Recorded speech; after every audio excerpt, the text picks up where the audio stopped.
Okay, call this meeting to order. At this time, Mark, would you mind voicing our invocation, please? Lord, thank you for this time we're able to come together, Lord, and just have us meet together and discuss what we need to do here for our town to make decisions in a wise manner. I pray that you'll just give us clear minds and clear hearts, and just help us to seek the answers that we need in order to run our city in a way that would be pleasing to you. I pray that you'll just help us to see all viewpoints and to just have knowledge beyond our years, Lord, and just to be able to make decisions that are right. I just thank you for all that you do for us. I pray that you'll watch over us, be with those who are unable to be here today, and that you'll watch over all of us till our next meeting. I thank you and praise you for all that you do in Jesus' name. Amen. Stand for the pledge, please. I pledge allegiance to the flag of the United States of America and to the republic for which it stands, one nation, under God, indivisible, with liberty and justice for all. Okay, roll call, please. Inman. Here. Miller. Here. Rowe. Here. Barker. Here. Brennan. Here. Hernandez. And Staggs. Here. Okay, citizen comments, seeing none, were written down, so we'll move on to number 6, consent agenda.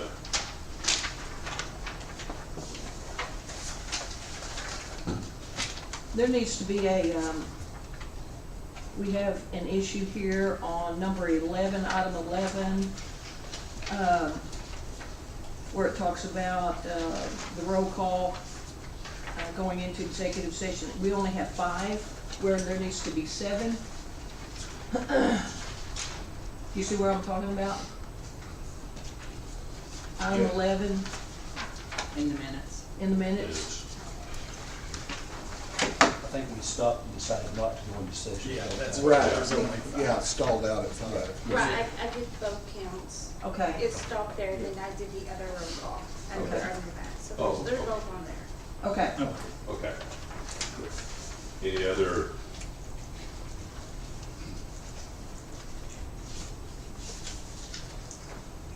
Entertain a motion unless somebody wants to withdraw something.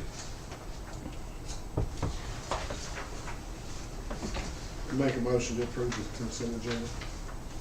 Second. Motion second been made. Roll call, please. Staggs. No. Brennan. Yes. Barker. Yes. Rowe. Yes. Miller. Yes. Inman. Yes. Okay, let's see. 8, I guess we go to Grand River Dam Authority, and we'll let Jerry Cook come and enlighten us and tell us about how cheap prices are going to be in the future. Mr. Mayor, that's the best announcement of the day, and I think we're getting closer. Okay. Appreciate the opportunity to come tonight. I'm Jerry Cook. I'm the manager of customer relations for the Grand River Dam Authority. And I was telling Janice earlier, this is my 6th visit actually to Lindsay since 2017. So it is a long ways from the Tulsa area, but always glad to come and visit. So thank you for the invitation, Mr. Mayor, to come and share with you tonight. The industry is probably the most complicated I've ever seen it. In 1979, I was elected to Tahlequah City Council. Tahlequah is a public power community GRDA. So I had several years' experience on the council, and sure enough, in 1999, I was elected to serve as the mayor for a couple of terms. We have a separate board, utility board, and I'd served on the utility board and also an elected position with the city. So when I say I know where you're coming from, I know exactly where you're coming from when you have customers and citizens that you've got to respond to and with about their electric bill. and other expenses too within the city. So I put together a packet, and I just want to visit briefly about some of these things with you, and then open it up for any questions, or if I can provide any additional clarity. The biggest question right now for everyone in the energy business, whether you're a public power community, as in GRDA, or an OG&E community, or a PSO community, is the fuel costs. And GRDA, we refer to it as power cost adjustment. A few years ago, about 4 or 5 years ago, we took a lot of the energy charges out of capacity and energy you receive on your monthly bill and put it into a new category of a PCA. If you were on the board or familiar in 2019, during that period we moved from close to a 0 PCA to about a 2-cent PCA. And the market has driven current pricing to the point over the last 12 to 18 months, really since Storm Uri in February 21, where it's just been very difficult in a very chaotic natural gas market. In GRDA this past year, about 30% of our generation was natural gas. We also have coal. Sometimes it's in the market, sometimes it's not. And we also have hydro. And if you recall, we haven't had quite the rain that we've had in previous decades, and even in eastern Oklahoma, everything's green right now, but the last 2 or 3 years it's been a challenge. You run hydro when you have plenty of water. Wind power has been good for us. That's part of our portfolio. We'll soon be building a solar, commercial level solar in probably 24 or 25. The market's getting to where it will allow us to pay for it. And now the new tax credits will allow public entities such as GRDA or the city of Lindsay to take advantage of tax credits. In this packet, you've got a letter from our CEO, Dan Sullivan. He wanted to be sure and share some of this information directly with all of our customers. So I thought it was appropriate that I included it in your packet. And a part of where we are today is in a mode of recovery.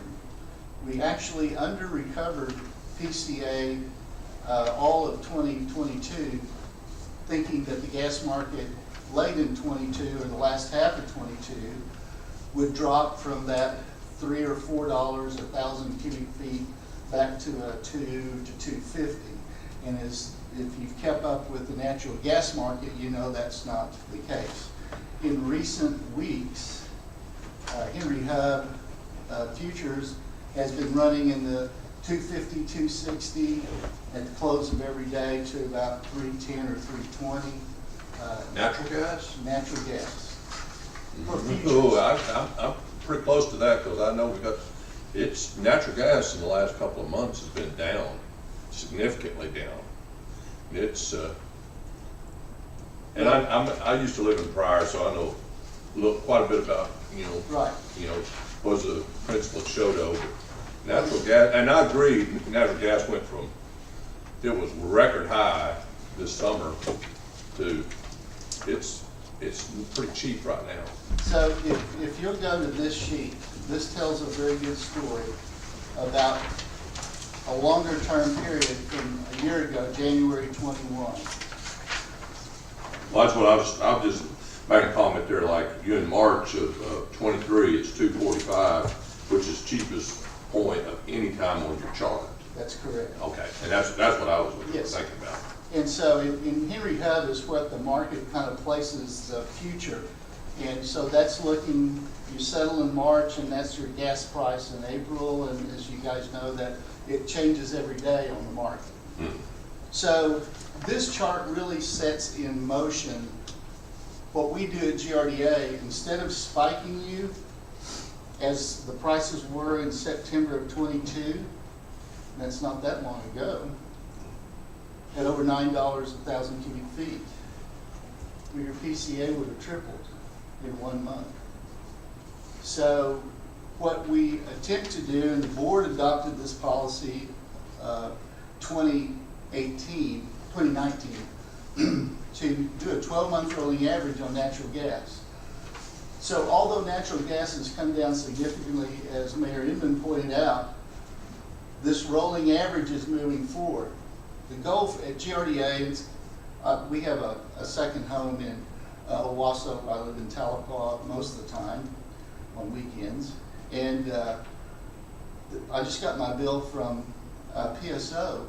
And in Owasso, it was 4.9 cents PCA on my bill this month, plus the energy and the power cost. So the market sets the natural gas cost at the close of every month for the future month. And you can see here it's gone everything from about a $2.50 to just shy of $9.35. So as we move forward on the rolling average, our hope is that the market will stay in that $2.50. I mean, if you look on Henry Hub for even now, they've got May and June up in the market, and that May and June is actually closer to $3. Summer heating, a lot more energy being produced, and other issues with natural gas. Part of what we do at GRDA in the market is we're impacted by what happens around the world. The war in Ukraine, which is a long way away, Russian government sets fuel prices in Europe. And as you know, this is a gas area. Natural gas is being shipped out of Houston, compress it to natural gas status. It leaves Oklahoma today probably $3.50, $3.75, and the Europeans are paying $118, $120, equivalent 1,000 cubic feet. So as their market goes up, guess what happens to Houston's terminal? That price goes up as well. So we're in a part of that market. Well, I think that the real reason I was here tonight, I believe from conversations with Janice, was to make sure we provided a clear understanding of how this rolling average does not adjust by month to actual natural gas cost. Because on that chart you would see it would be astronomical if we did. We've actually under-recovered at the end of December 2022. We've under-recovered about $40 million worth of natural gas in billing to our GRDA customers. And although Lindsay is being fed through Western Farmers takes a significant amount of their power from GRDA. They're part of the Southwest Power Pool grid, and they contract with us for a significant amount of kilowatts into the system. So hopefully through this information that I'm going to leave with you, it goes into great detail about this over and under. You can also look at this chart, the bar graph chart.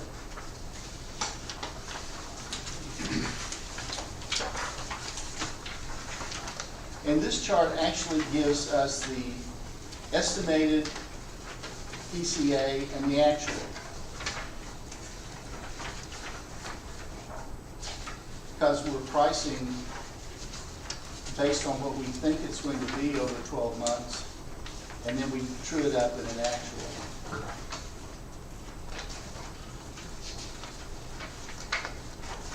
The other chart I would ask you to take a look at is this pie chart that has the over recovered for the fourth quarter. And this tells the story about the point that Mayor Inman made about the prices going down. The original projection for the estimated under-recovers on the first page. And those estimates at the end of December showed about almost 33% under-recover, almost all of it in natural gas. Now, if you look to actual on the fourth quarter, on the next page, there's a little sliver of green. And someday, I hope the GRDA, we can get to a little sliver of green all the way across. And then have a refund off the PCA at the end of 12. But you can see that 33% when it got down to actual. Close the books, audit, balancing in and out on all the energy, not just natural gas. Brought the under recovery down to about 16%. But even that cleared out at 34 million in actual for the year. So hopefully these pie charts will give you a little longer term look at how PCA impacts your electric bill. Another thing I wanted to do was include in this packet for you a copy of the Lindsay bill. And I think it's on the inside cover if I remember correctly.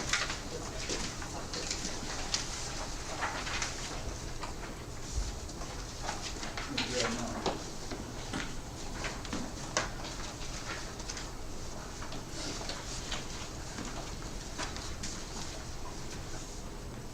And if you look in the Lindsay bill, there's two of them. There's one from 2022, a year ago, and there's one from 2023. It's the new bill that your city recently received, I think last Tuesday, maybe, Monday or Tuesday, somewhere along there. So it's fresh. So at the top of these two bills, if you pull them and lay them side by side,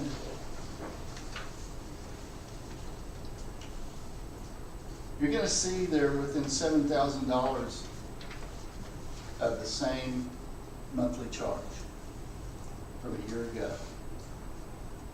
with 2022 being slightly lower. Now what I'd like for you to do is go to page 3 of the bill. GRDA sends this bill electronically and hard copy, which way or both. It goes to the city of Lindsay every month. And I'm sure that from time to time, Janice has had a chance to share some of this information with you. At any time, if you ever have a question, Janice, please have your team call. We can set up a Teams meeting virtually, either in staff or if a member of the council or the mayor wishes to clarify any of the line items that are in this bill. On page 3, where it says power cost adjustment, there we are at 0.03822. That's 3.8 cents per kilowatt, or $38 a megawatt. So look, if you used, that was a 1,907,585 kilowatts. So now go to the same page on the second one that's from the top of the bill will say 3722. On this bill, again comparing it to a year ago,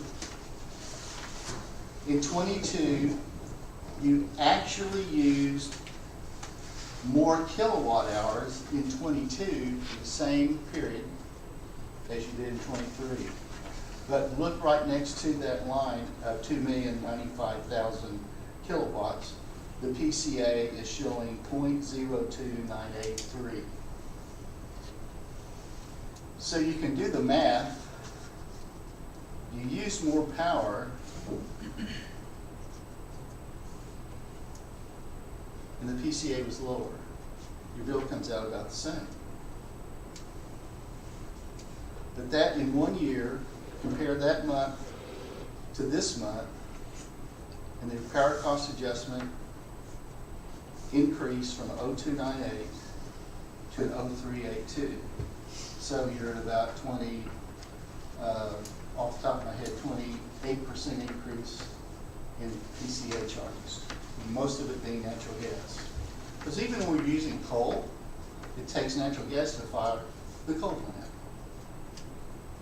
So hopefully those comparisons will give you a much broader look at the impact of PCA.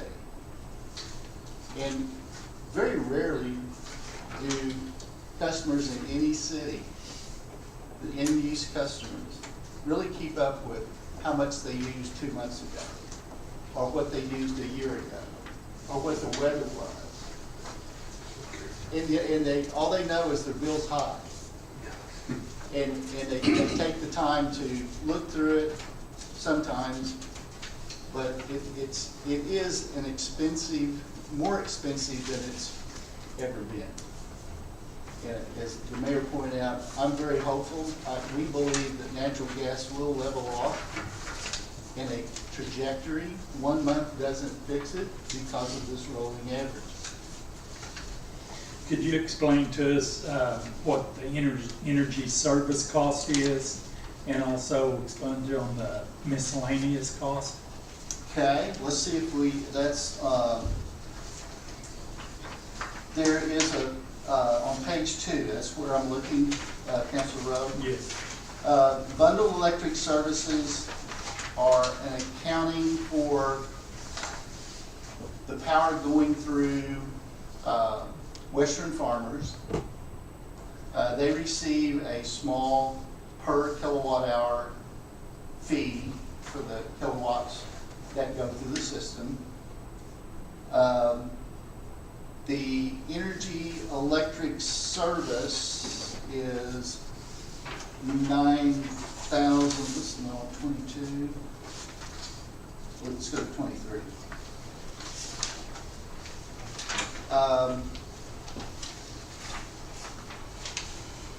The bundled service agreement is the first line. Energy service has to do also with some of the bundling, and I'll get you some specific information on that section. And it has to do with the charges that are applied to the Southwest Power Pool that are part of the grid. And it's like a special capacity charge, because it has to be fed somewhere through the system, and that calculation is a total of all of those charges. And if you look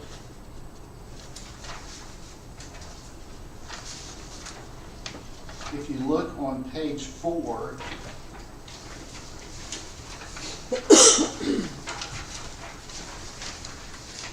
it also totals up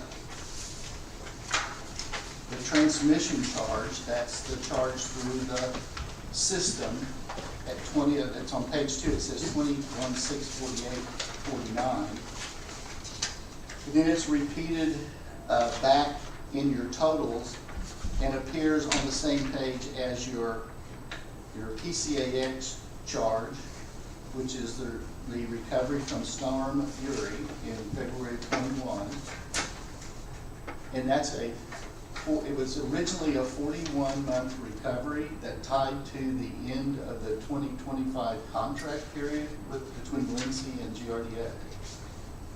In our other cities, they were able to take advantage of their full contract, and theirs are on 10 years recovery. So all of our cities, they divided the energy demand for that specific period of time for Storm Uri and showed that as a separate power cost. We call it power cost adjustment extraordinary. So those two numbers, 10,487, plus the transmission charge at 21,648, as you see over on page 2, gives you your total of the 154,056.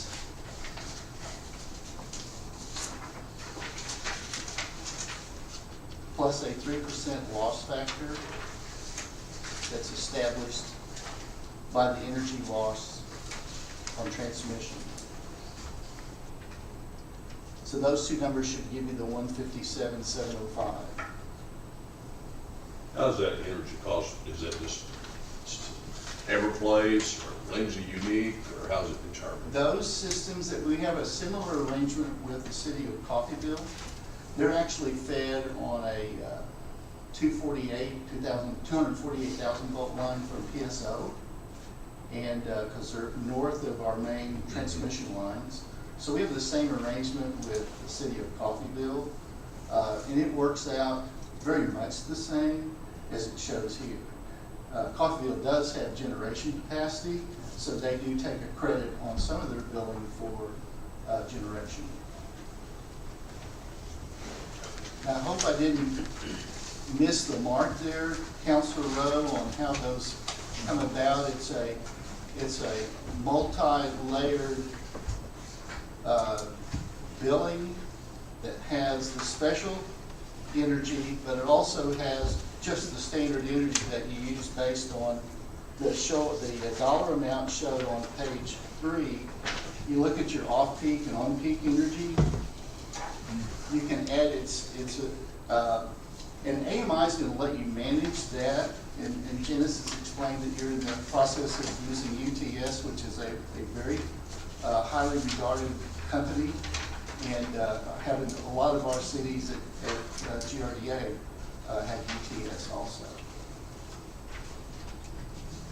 So you can see the on-peak and off-peak there at close to 1 million kilowatt hours. It's in most cities there's quite a variance. So, and it has a lot to do with very large loads. Heavy industrial use will use a lot of peak energy because it's late afternoon to 7 o'clock. AMI will let you work with your customers to give them pricing signals to do everything they can to use less power during those peak periods. Just that's from 2 p.m. to 7 p.m. Is that the peak period? Actually, it starts at 10 a.m. 10 a.m. 10 a.m. Part of the reasoning on the 10 a.m. is we can respond to peak loads. On our natural gas side, we can go from a 0 megawatt to 500 megawatts. It takes about 4 hours. On coal, if we're going from a cold start to full throttle, 500 megawatts in our coal unit, it's about 14 hours. So we're building and buying and selling day ahead with the SPP. So we're doing everything we can to encourage people to stay away from that afternoon peak. You can see that over the years, and I should have brought some longer term weather impacts. We used to set peaks in July and August. And now we're having peaks in January and February. The extreme temperatures have really reversed in most of our systems. So I noticed you, and this is current, I assume it's current, natural gas 52%, wind 22%. As far as GRD resource mix for the fuel, you said solar, what do you think it's going to go to in the future, percentage-wise? On the mix? Yeah. Well, I do believe, and there's been a lot of discussion, the industry believes that the federal government will force us out of the coal business no later than 2030. We took on our, what we call Direct Unit 2, a lightning strike, direct hit, and blew it up July 1st, 2016. It's amazing no one was injured or killed, but it sure tore the turbine and the building up. It was going full throttle. Ambient temperature is 106 degrees outside. And it was spinning 2,900 RPMs. And I guess this is beside the point, but natural gas is so abundant in the United States. It is. I don't know why we're not pushing that harder, and it's a much cleaner fuel than, you used to ask kids, especially younger kids, where do you mine electricity? And they look around for a little bit, because, you gotta produce it with something, and that's the natural gas or wind power subsidized in Oklahoma highly. So I don't know if that's gonna continue or not. Well, It's a and guess, I know. and there's so many things, Mr. Mayor, that really impact that. Natural gas, we go back to Storm Uri, we had to reduce our generation 50%. They couldn't get enough natural gas to our gas unit. And it becomes, we were paying at the start of February, we were generating across the board. You take everything in average coal and gas, and we mix in a little hydro when we have it. Some wind, about $37 a megawatt, all in costs. When we got to the last day of Storm Uri, we were paying $500 equivalent. And the only thing that saved us was good old Sparky coal burner. We got it back together in 2017, and we were doing everything we can to support the system. Is there anything you've seen maybe other cities do or similar size that we could do or we're not doing, or we could help our, because you said something that's true. People really just want to know, in Lindsay, my bill's too high, how can I reduce it? Exactly. Is there anything that you've seen or any suggestions you might have for us?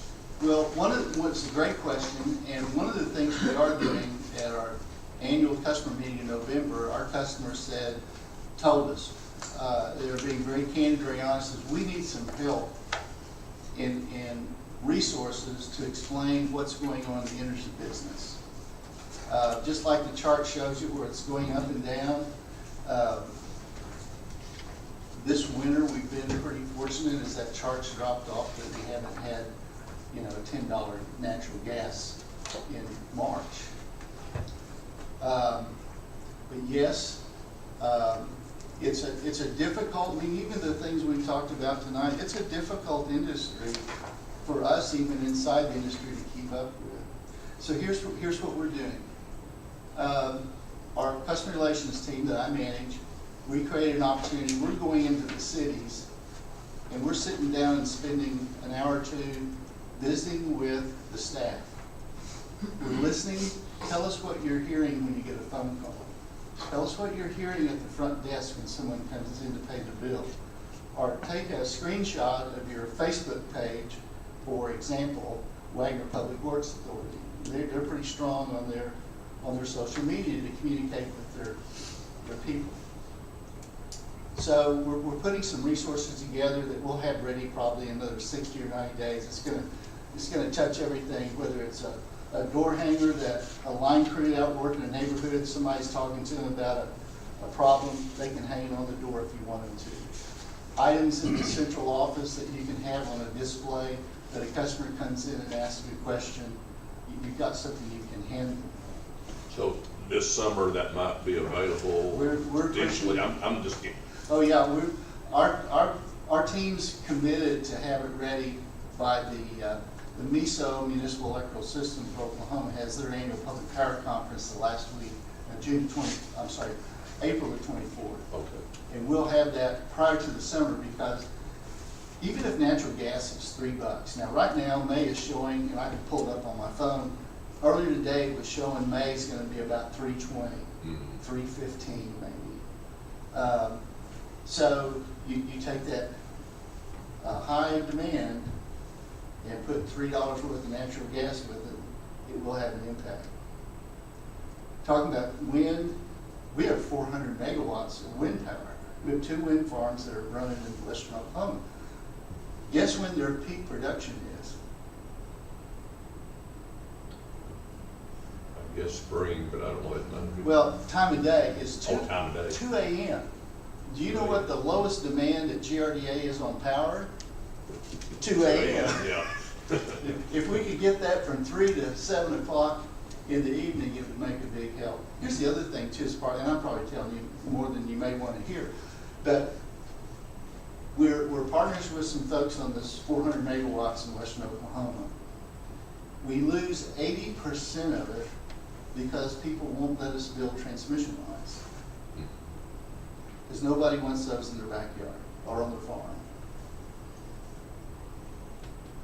I understand that. So, and we get that, but it is a what we call a wasted asset.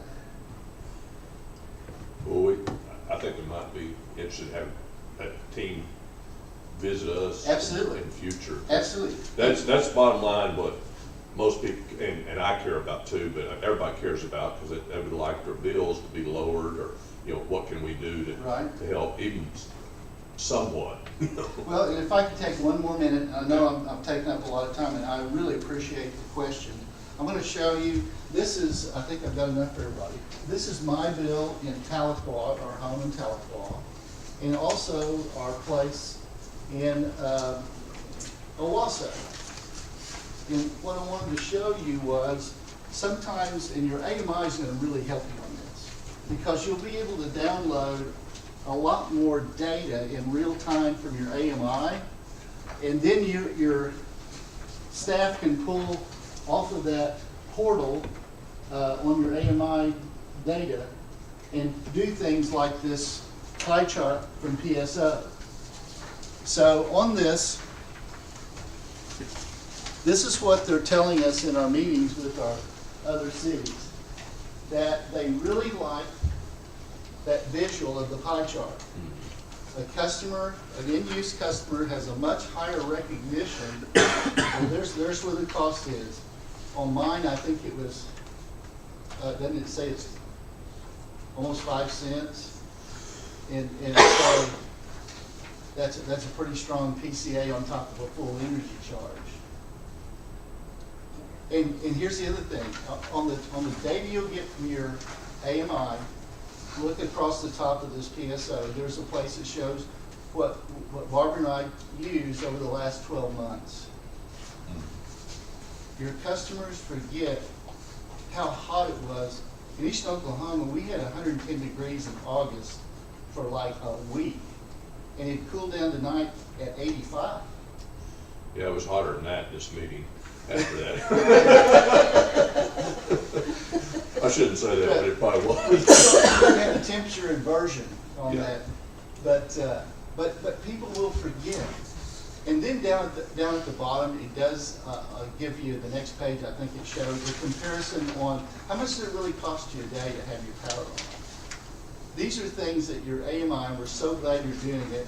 I'm sorry you're not continuing in the GRDA power purchase agreement. We understand, and you made that decision, and we support you. But for other customers, and most of them mid and smaller sized cities, we're putting together an AMI program, because this is the game changer. You cannot manage what you can't measure. I think that would help some of our, citizens for sure, to see that stuff. Well, and this It's information would then be available on their cell phone. Mm-hmm. They can look, they can follow their power, and PSO has a program you can actually follow your power in real time. I've got one employee that calls his wife and tells her to run the thermostat up at summertime. You can use less electricity, and her response is, well, just come home and enjoy it with me. Well, I appreciate you coming and explaining this stuff, and help me. I don't know if you guys, any other questions, anybody? I might mention that on your bill, we noticed when we were talking, Jerry, a lot of the communities on the Storm Uri Yes. are breaking out additional charges on their bill, like that is reflected on this bill here in Owasso for the $3.14, where we're just absorbing that in our structure of Yes. collection. So, Well, it's a temporary charge. yeah. It will go away in May of 25. And some of the cities are showing it as a line item, and it's $2.85 or it's $6.40. It's some number, and they're plugging that in. Unless we have another bad storm. Oh, let's Yeah, not talk we'll about talk it. about that. But I'll tell you what, in all of you have a fuel budget or utility budget of your home or your business. We went through 105% of our annual natural gas and coal energy bill in 72 hours. We were burning we were closing every night and paying our debt. We had reserves, and on the 5th day, our CFO and our CEO told us, if this doesn't stop, we're gonna have to do something different. I mean, and PSO and OG&E, they had to go borrow money. And so it was the most unusual experience. And again, I've been associated in public power since '79. That was like a nightmare. Yeah. So point being, any question I can answer, please call me, text me, cell phone numbers in there, email me. I'll be happy to visit with you about this. Congratulations on moving on your AMI. It is the game changer. In the future, I'm going to retire by the end of this year, so it'll be maybe my last trip to Lindsay, so you won't have to put up with me anymore. Oh, no, it wouldn't. But here's what you need to get ready for. The market will, the volatility we hope will go down, but the demands on capacity will not. You're going to sell more electricity because people will continue to use it in larger numbers. Well, it's being pushed for everything, cars to Everything. whatever, so it's going, And mowers, yeah, you can name it. the critical part about that everyone has to remember is that we only have so much generation. Right. And so if in your pricing message, and I heard you're doing your cost of service study, congratulations, big move. Talk to Janice, we're going to partner with you on that. To 80% of $10,000 max. So we're going to be your partner on that cost of service. It'll serve you well instantly, and it'll serve you for hopefully several years. But every time we have to add a megawatt of generation, we're looking at what we're going to call GREC 4. GREC 3 is our Mitsubishi combined cycle unit. It's the most efficient running natural gas power plant in the Western Hemisphere. The burn rate's 75, 76%. Our coal unit runs about 34. It's twice as efficient. So, but when we get ready to do the next one, we're probably going to have to, like everybody else, OMPA, Western Farmers, the next move will be very expensive natural gas, and we're exploring hydrogen. So every time you can convince a customer in Lindsay to not hit that peak, it's going to save you money, and whoever your provider is, it's going to save them money as well.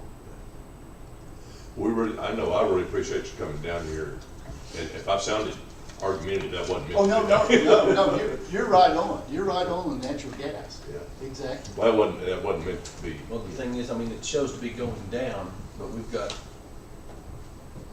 several months worth of high Yeah. to get the 12-month rolling average down Well, to something it's- we were used to.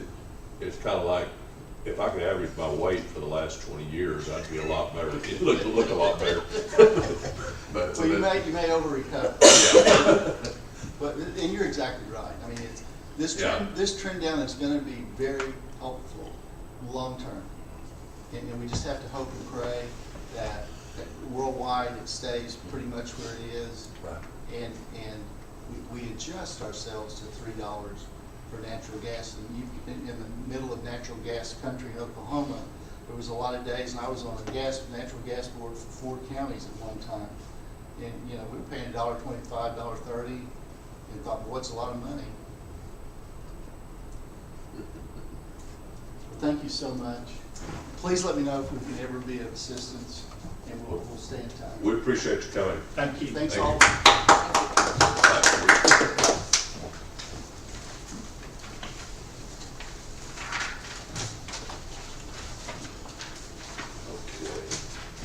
Okay.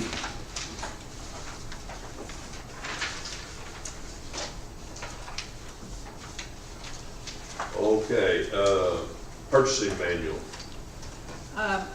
You had a draft in your packet, I passed out a clean copy.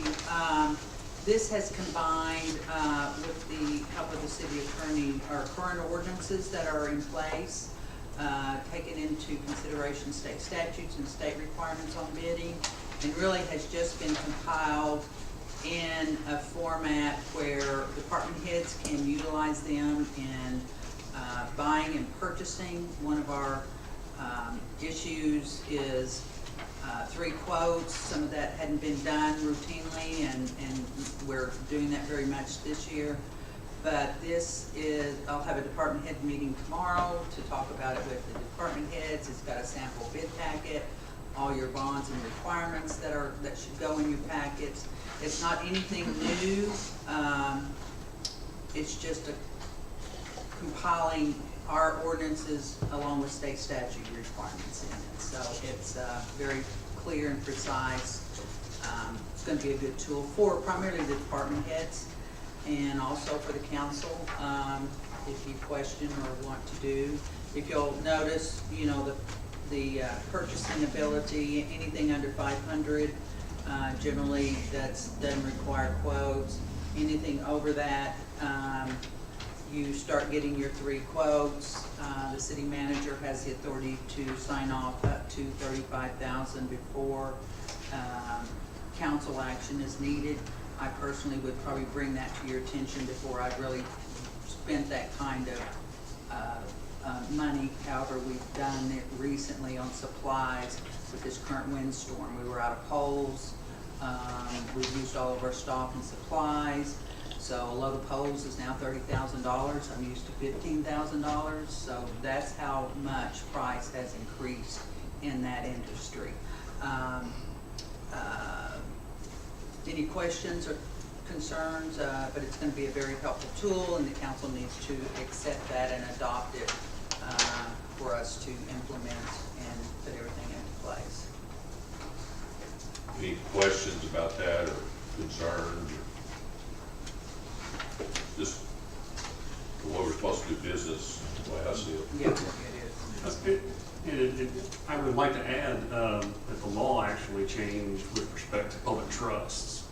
There used to be a $25,000 limit you had to do competitive bidding for public trust, but now the legislature has amended it where public trust and municipalities operate on the same public competitive bidding statute.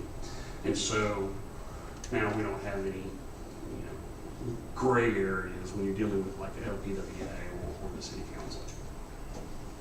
Well, my question in some of this, because I had feedback from departments, they go, well, one time it was $25,000 and sometimes they moved it to $35,000, and so there was that question, but the ordinance clearly defines $35,000 for that expenditure. Which is part of the reason why the manual is good for the staff, because it's difficult for some people to kind of cull through ordinances to figure out exactly what they need to do. Whereas this purchasing manual is accessible to all the department heads, figure out what they need to do quickly. Well, and you'll also notice in there, it talks about receipts and what we'll do if you don't have receipts. And if you don't have your receipt, you may be buying the product yourself. So those kind of things are clearly defined in that department head responsibility of purchasing. And that's just something to reinforce good purchasing practices. This basically should have always been done. And I'm sure a lot of that has been sometimes, maybe not. But it's just letting everybody know, in my opinion, what the rules and regulations are and laws are that they need to follow. It's spelled out in a way that's easier for them to understand. Any other questions or comments? Not entertain a motion to approve that manual. I make a motion we approve the manual. Motion's been made. Do I hear a second? I'll second. Motion's been made and second. Roll call, please. Inman, Yes. Miller, Yes. Rowe, Yes. Parker, Yes. Drennan, Yes. Staggs, Yes. Okay, the next thing on there is Standridge Construction. Discussion, consideration, possible action to authorize final payment, Standridge Construction, the amount of $32,750 for completion of the pavilion at Cemetery. This project was started in '21, I believe, late '21, and this is the final payment. There were some things that needed to be corrected, and this will be the final payment to Standridge on the pavilion at the cemetery. And I think we're all glad it's done. Well, I went and looked at it yesterday, I didn't see any problems with it. No, I think several have gone out there, and I think it's to a point where we need to start promoting it and utilizing it. Any other questions, concerns? Entertaining motion, then approve this. I'll make a motion to approve the final payment. Second. Motion second been made. Roll call, please. Staggs, Yes. Drennan, Yes. Barker, Yes. Rowe, Yes. Miller, Yes. Inman. Yes. Governing board comments. Yes, I've got a question for Janice. It's my understanding that there's some county tax revenue that's allocated to the EMS as well as the fire.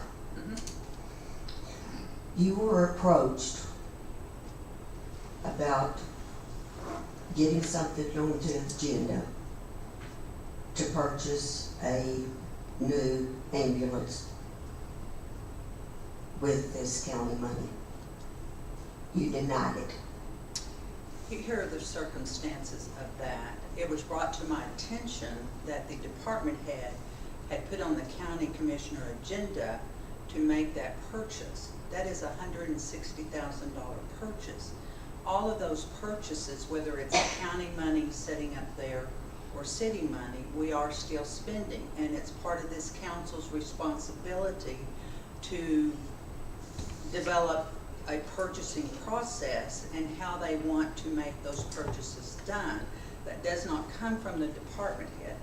And though that is needed, there is a process that needs to go through, instead of going to county and obligating the city for $160,000 when these 7 people don't know what's happening.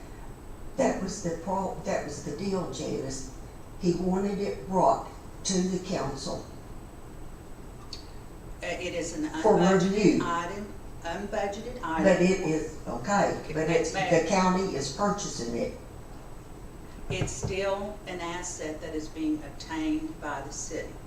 And I think this purchasing policy may need to change because there is a perception that that money is out there free and no protocol in bidding and no, like some grants, they think because you got a grant, you don't have to follow the bidding process, it's for that purpose.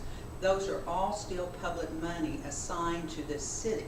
So if that money is EMS and fire money, but it is money that is utilized for the operation and ongoing of city services.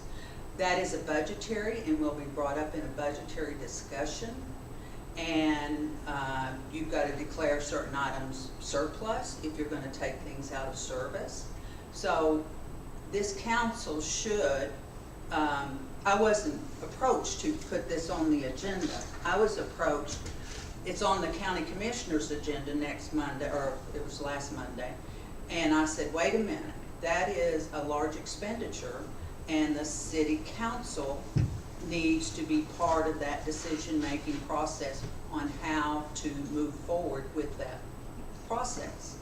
And as my experience is, you may have that money sitting up there for that, but once you start conversion and moving a bed from one truck to another, you've got other things that are needed. And as we all know, we're very short in cash in the general fund. That is a very good topic for budget discussions, which will start in April.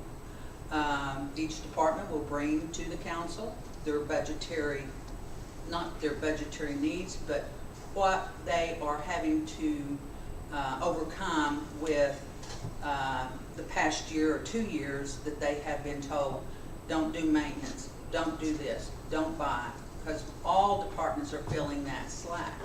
So, you know, that's a very good part of that budgetary process.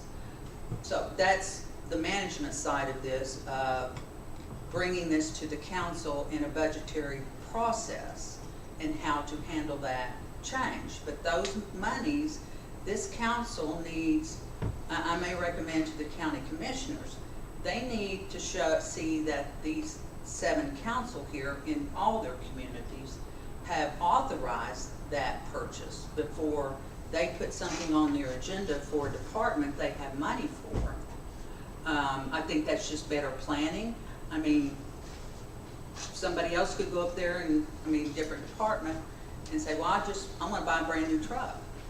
And if there's no input from this side of the table into how to spend that county money that is assigned to the city of Lindsay's emergency services, then we're again spending money loosely. It needs to be planned. It's a capital improvement. It's a process to go through. Anthony and I have had that discussion today, and he's understanding what we're doing. And he did indicate that you had talked to him or called him and asked that you'd heard that. And we're all on the same page. Well, I think this really needs to be looked into, We will work through the budgetary process. because if we have an opportunity to improve, then we need to do it. And if what we've got is on its last leg, ship it out. That's where in the budgetary process, they will identify all their vehicles, their mileage, their years of service that we've had. Council will take some action in the future to declare surplus those items that they are taking out of service.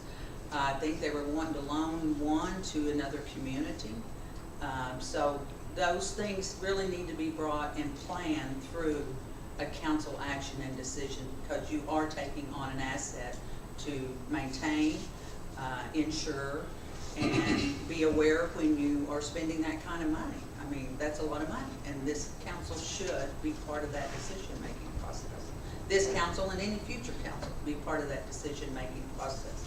I'm not saying they don't need it, or it's not at all. It's just, we're not gonna have a knee-jerk reaction and go buy this vehicle, and when we've gotta plan this out where we can fully fund it and do the proper things we need to make that transition. Yeah, but also, I'm pretty sure, jump from wrong, anything surplus, it has to be declared surplus before it gets sold. Anything. And then it's typically done by auction. And I'm not saying that we couldn't do that, but I'm just saying that would need to be part of that process.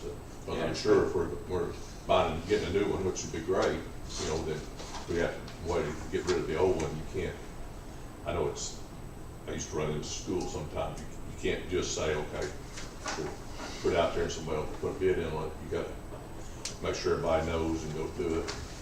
So, I mean, it sounds like we can look into it and see where we go from here. It's a good thing if we can do that in the future. We'll see. I have something. Is there a designated time when we test the storm sirens, the tornado sirens? I haven't asked the fire department. We met with emergency management today on something else. And storm sirens was discussed, but Jesse mentioned they might need to replace them in a couple of years or something, but I haven't heard. I assume, like most communities, they do it one day every week.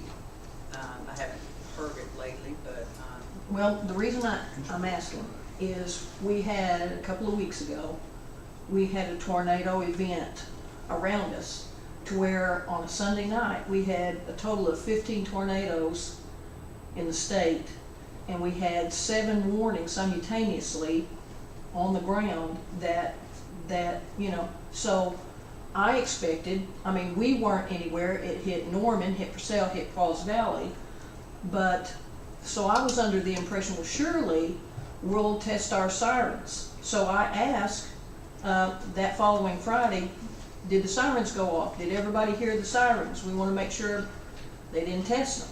And so I wondered about this last Friday. I asked several people, did they test the sirens? No. We've had a tornado event, and I just don't wanna wait till the last minute to find out that some siren might not work. And I know that they're meant for people to be outside to hear. I understand that. But we need to test them and make sure, instead of wait till the last minute when one's headed our way from, you know, Lawton, Comanche, whatever, when they hit our, I would hate for us to wait till the last minute and one be defective. Wasn't it Friday? I mean, I'm I just started Friday. saying this yeah. too on Friday, All the Friday at 21, it was noon. Friday at Yeah. noon, at like clockwork. Yeah, at like A at block and a noon. half from them, yeah, yeah. You know, yeah, I Yeah. know. And I'll check why that hasn't been done and that. I know it used to be, 'cause And my is there dog just, would howl. is there just certain months that we do that? Because I know a lot of communities check them all throughout the year. Well, So, and maybe we should look at doing, and I don't know, but like you said, because it's been odd weather-wise, the tornadoes, maybe the first Friday of the month, every month or something, I don't know. well, it's usually every Friday, isn't that Yeah. right? Every Friday at Yeah. noon. Yeah. I will check into that and see what's going on. But, you know, used to, you wouldn't worry, I'm not saying, I'm not just being argumentative, Right, but right. it used to be, you wouldn't worry much about February tornado. Yeah. But now, we've had it. I don't worry about it anyway. I sleep right through it. Janice, for the general public and everything, could you give us an update on the hotel tax, please? We have been collecting that for, pretty quickly, probably since July or August, I think. And we are bringing in 4,000 to 5,000 a month. So probably average about 60,000 a year, so that's a good, good collection add to your, revenue collection, so. But it is being done and collected, and it's more than I anticipated, but not as much as budgeted for last year. Have you heard anything from anybody about the golf course? I'm not sure what you mean. Well, I mean, has anybody shown any interest? in- Oh, no. Nothing? No. And while we're on that subject, not our different subject, but city manager, we're back to kind of looking because our first two candidates we had that we moved forward with, they both, I guess we helped them get a better job. It wasn't my intention, but that's kind of what Yeah. developed from that. So let you guys know we're actively still seeking, and we re-up the ads, and hopefully we'll get some new action on that. Yeah, I want to say something about, you know, I had a lady approach me at church, and she was talking about she lives on Jean, and I should say her name because she probably wouldn't care, but she said she just wanted to commend the city workers. She said, I don't even know their names, but my son fell off a ladder, he was trimming some trees, and they came and helped him, and I think made sure he got medical treatment, and said they even came back and put all her tools up and stuff. And you know, one thing that I've noticed that I think we need to start pushing and selling people on, and you know, when I came here, signs aren't very big, I know, but it's, if you come into Lindsay, it says where families come first. One thing I've noticed about Lindsay, if there's a need, the people will meet it, and it's a good place to live, and I wish we'd start pushing that more from all angles. And you know, we've got a lot of good things going on, and I know sometimes we tend to focus on the negative, and there are some bad parts, I know, but we've got a lot of good things. Hopefully, just like that, I don't know who the guys were, but I'm really appreciative. And the workers in the city, for the most part, they're good guys, and they're ladies, and they try to help out when they can. So let's try to spread as much good news as we can that way. Okay, and also a follow-up too and everything, ordering the signs for the Lindsay Purple Heart sale is in progress. Okay, and that's That's a good thing, and I know we talked, I don't know how this happened, but I was kind of disheartened that on the front of the city, we used to have the veterans' names there and stuff on the, and somehow they got taken down. When they redid that, I'm gonna try to get them, I'm working on trying to come up with an idea how to get them back up there, I think that's a good people to recognize, you know, our veterans and stuff, so we'll look at that in the future. That's kind of just general information. We want to promote those guys for sure. Anything else? City manager comments? I might mention, we have postings on our job vacancies, and we've got a vacancy in almost all departments. We are advertising for the part-time and full-time paramedic EMT, for HR, for city clerk, fire, utility, workers in water and sewer, city clerk, if I didn't say that. So we've got a lot of vacancies, and we've advertised these positions, and they're just not rolling in. And it's not necessarily Lindsay, it's industry. It's a struggle, and it's becoming more of a struggle. We did have two new hires in our utility. We had one leave, and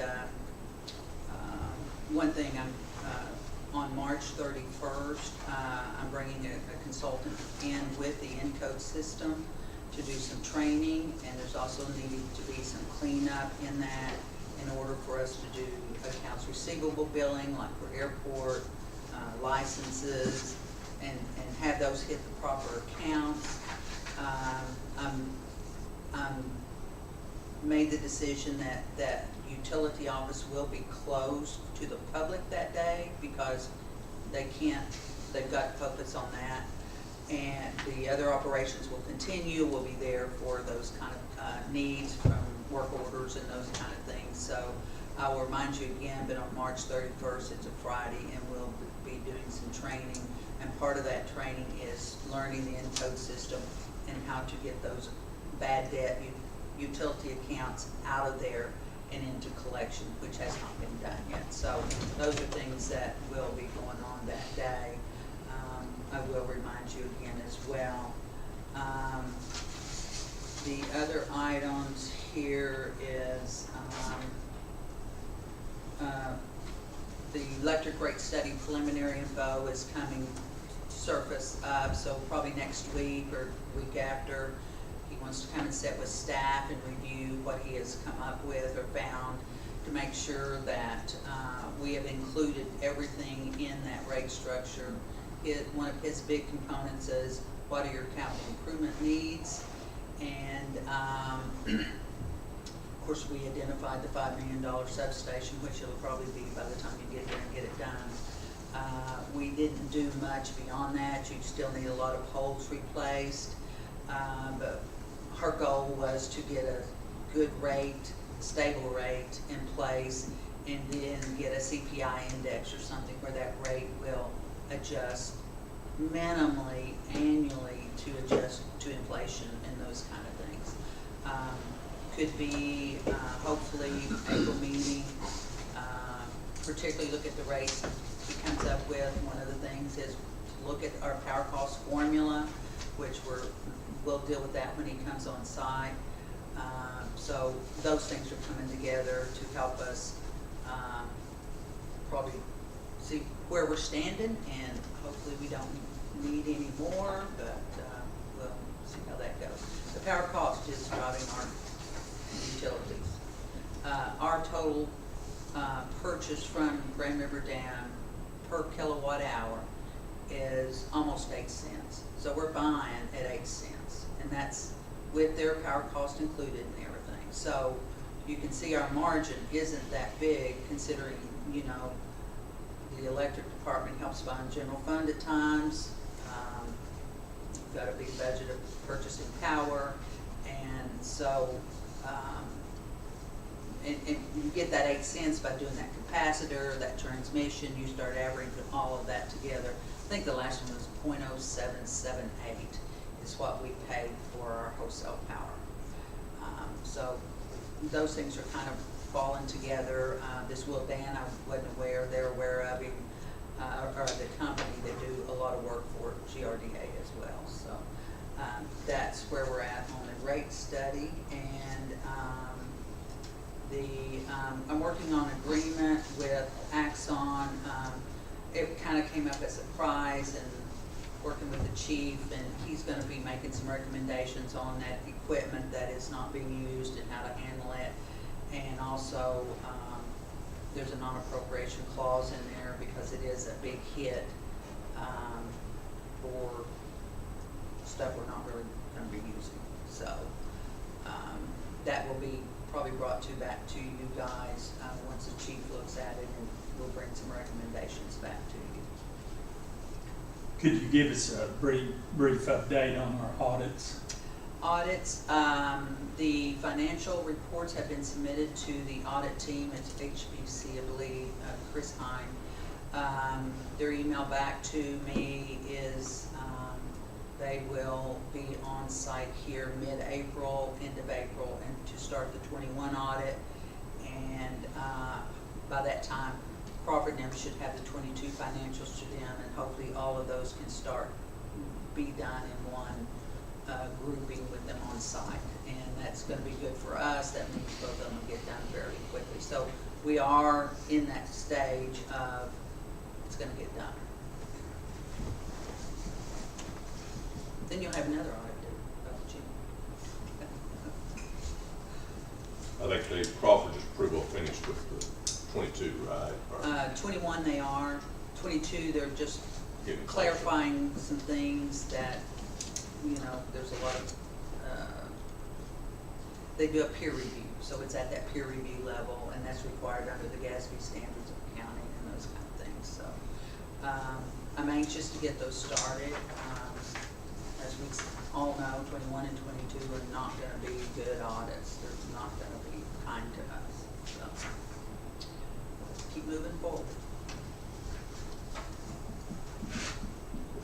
And that's all I have at this point. Any other questions that I might get update on?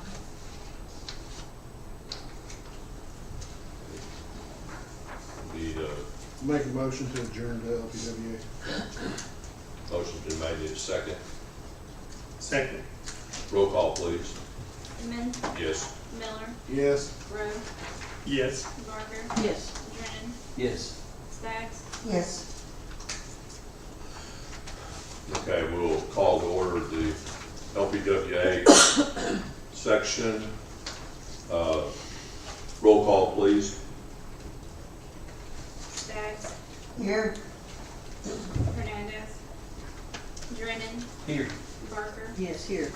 Rowe, Here. Miller, Here. Inman. Here. Consent agenda, consideration of possible action on the consent agenda. The following items are considered routine in the Lindsay Public Works Authority and will be enacted with one motion. Discussion desired on any item. That item will be removed from the consent agenda and considered separately. Anybody see anything that wish to have that done on the consent agenda portion?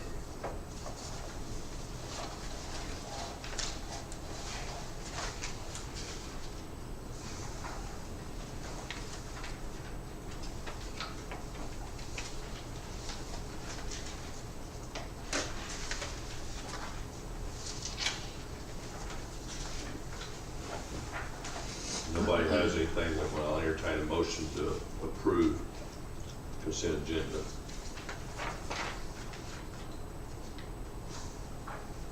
I'll make a motion, we approve the consent agenda.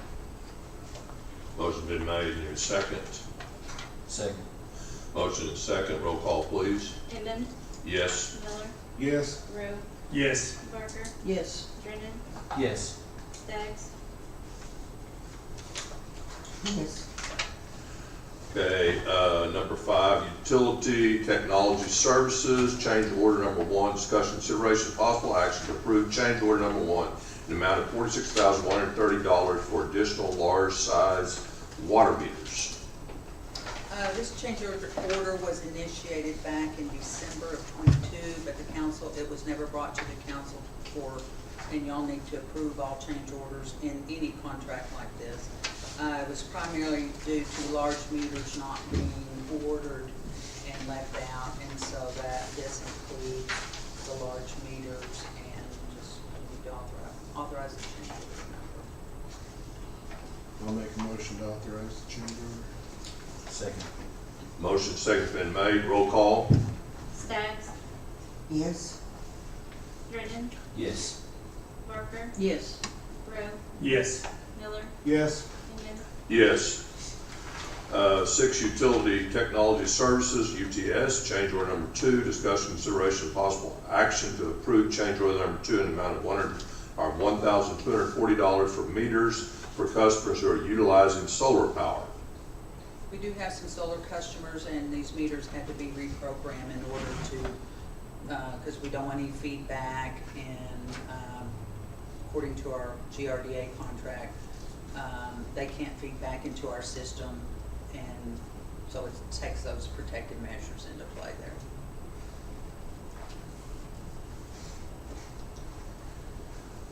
Make a motion we approve this change order. Second. Motion second's been made. Roll call, please. Inman, Yes. Miller, Yes. Rowe, Yes. Parker, Yes. Brennan, Yes. Staggs, Yes. Number 7, Utility Technology Services, discussion, consideration, possible action to authorize pay request number 2 to Utility Technology Services in the amount of $719,957.50 from the Oklahoma Water Resource Board's Clean Water Revenue Fund loan proceeds for metering products. We have all of our water meters in, they're scheduled. We have not paid them anything. I think we may have approved a 92 several months back, but the water board did not process that because the contract documents weren't up there. Certain things hadn't been done and signed in that financing that needed to be cleaned up, and so they requested I just lump it all together in the 719. We have all the products on site, so we're only paying for products. The start time on this project will be, they're saying May. We will start having pre-construction meetings with their contractors on installation, and our guys who will be inspectors, as well as they'll have their inspector to develop the plan of where to start. Communication, they will be operating out of our maintenance area. It'll be here before we know it, so it's good. And there was some confusion. Somebody said the water meters didn't work without the electric meters. That's not true. The water meters works independently and separate from the electric system, other than you've got to have your transmitter and your radio feeds installed, which we do have most of those as well. So hopefully by the time the new water cans and meters get installed, or during that time, we'll get all of our electric meters and start that project as well. So it's all coming together quickly. And I recommend we make that pay request, approve that pay request. I'll make a motion to What, approve. was there, one question I had, I know there's some question about when the warranty dates and stuff, has that been resolved? That was all changed in the Okay. contracts Okay, that were changed. thought it was, but I just wanted to be sure. Yeah. And the other thing is, I guess because I heard horror stories about the last time we got water meters, and we need to make sure that we closely scrutinize the guys putting them in. I've heard good things about this company, but I just want to make sure, because the last time, at least the stuff I heard was not positive at all. And that's part of this training. Some of that old meter stuff is still in the software system on the billing side, so that's going to be cleaned up. The key component for proper billing is going to be training of the ladies in the office and understanding, and the guys as well, from the electric to the water. But that's gonna be a component that, it is very well spelled out in the contract that they will be on site providing that training and, making sure we know when we're not getting reads, we know we need to go find them or why they're not getting pulled. Okay. And so, I mean, I guess, because I know, if you talk to a few people, you'll find out it wasn't a good situation. And I'm not bad at this, the meters didn't function like they're supposed to. Okay, Josh had made a motion, I'm sorry. So I need a second. Second. Motion second's been made. Roll call, please. Staggs, Yes. Jordan, Yes. Barker, Yes. Rowe, Yes. Miller, Yes. Inman, Yes. Power plant bids, discussion, consideration, possible action to accept or reject bids received for the demolition/removal and cleanup of the old power plant location located at Southwest 4th Street. I'm gonna ask that you table this, item at this time. I've talked to the low bidder, K&M. There's some, number one, the prices is just, I mean, we gotta do this, but $459,000. The high bid was 600 and something thousand. And the key thing in that is, I think, before I came, they went through getting quotes from people to do this, and they were in that same ballpark. So it's just a lot of money. So I'm trying to see what we can do without, what we can leave on site, and how we can continually reduce that negotiation. But and that's where, sometimes we look at our bank account and it seems decent, but that's a big chunk of change, and it's got to get done, or you're gonna have water in there, you're gonna have to start that cleanup again, even though oil has all been removed. At your next meeting, we'll be authorizing bids for geotechnical studies on our 3 locations, and that's another reason why I'm kind of sitting on it a little bit. So my request is to table this item for now. Not only that, it's not on Southwest 4th, it's on Southeast 4th. Yeah. There really is a physical address there, but the bids had the right one. I just put it on. Yeah. And would we know what the desired location would be by next month, possibly? Is that? No, the bids that y'all will authorize to seek, and here's another chunk of money, is a geotechnical study of a lot of conditions in the soil from, I should have brought that with me, but things I didn't even think about. The conductivity of the soil, what's down in there. It's a very complex bid, but again, you're gonna be spending $20,000-$30,000 on these geotechnicals on the 3 sites at least. OMPA has helped put that together. City attorney is reviewing that process of how we can get that bid properly, so. I guess the question I would ask, and this is more a question, I don't know, if we're not gonna use that section there, do we have to still do all that cleanup? Is that?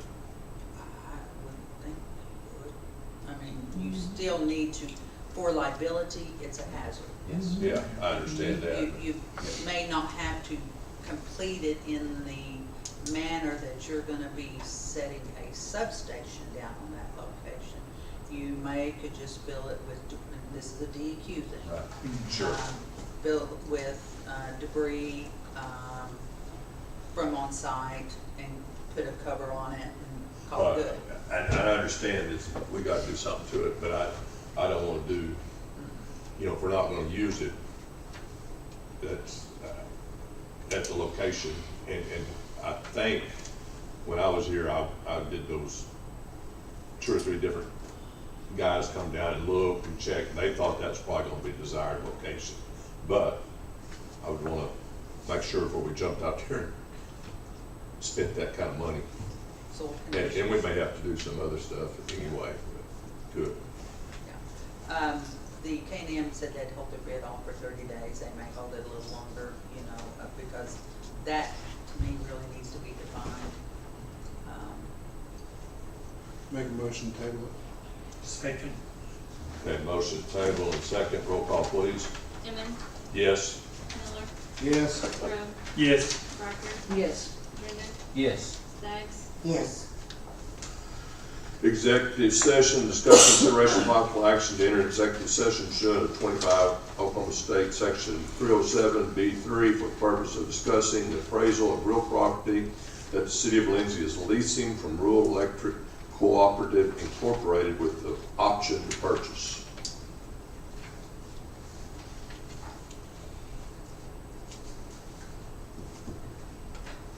Need a motion entertain to go into executive session if so desired. I make the motion, we enter into executive session to discuss the rural electric cooperative property. Second. Motion second been made, roll call please. Staggs, Yes. Brennan, Yes. Parker, Yes. Rowe, Yes. Miller, Yes. Inman. Yes.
Okay, need a motion to return to, out of the executive session.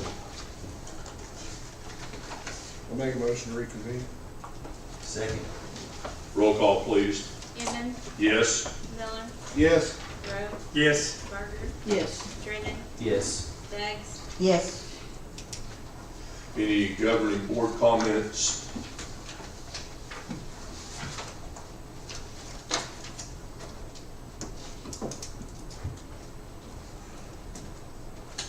City manager comments?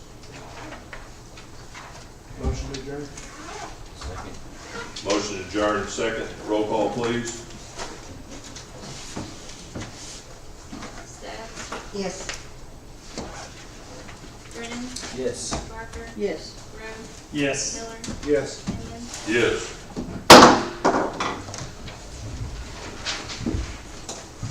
Thank you, guys.